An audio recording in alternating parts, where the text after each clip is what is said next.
The sanctions war has failed. The entire financial might of the Western world was unleashed against Russia. The Biden administration swore that the Russian ruble would be crushed into dust. They boasted of destroying the Russian economy and inspiring a revolution. They would create such hardships that Russia would revolt and overthrow their president. But today, the ruble is stronger than before the war. This year, it has been the strongest of all currencies. Russian inflation peaked around 15% and is expected to subside. But as their inflation tops out, Europe's and America's has just begun skyrocketing dangerously. Even this morning, the price of Bitcoin dropped 5,000 points in just overnight.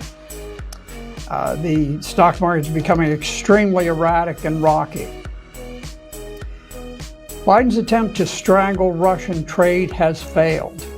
Far from blocking their trade with other nations, The Economist reports that Russia is generating a record trade surplus with $1 billion a day flowing in from oil and gas.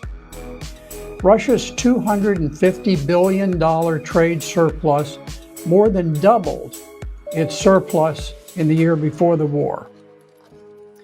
Despite sanctions, Russia has forged stronger ties with China, India, South Africa, Iran, Brazil, Saudi Arabia, all of which continue trading at enhanced levels with Russia.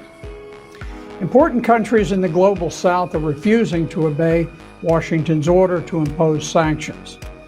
Independent countries fear the U.S., but they resent being told who they may and may not trade with. Dictating sanction policy to sovereign nations is diminishing the world's respect for America. From the outset of the war, Russians have never experienced shortages of food, housing, heating, fuel, or gasoline. Anyone who expects Russians to crack from the loss of Gucci purchase or Big Mac hamburgers do not understand the Russian psyche. Hopes of ousting President Putin have died. On March 1st, British Prime Minister Boris Johnson predicted that sanctions would bring down the Putin regime. Since then, Boris Johnson has nearly been ousted himself in a parliamentary vote of no confidence. At the same time, President Putin's popularity rose to 83%, which is greater than any of his Western counterparts.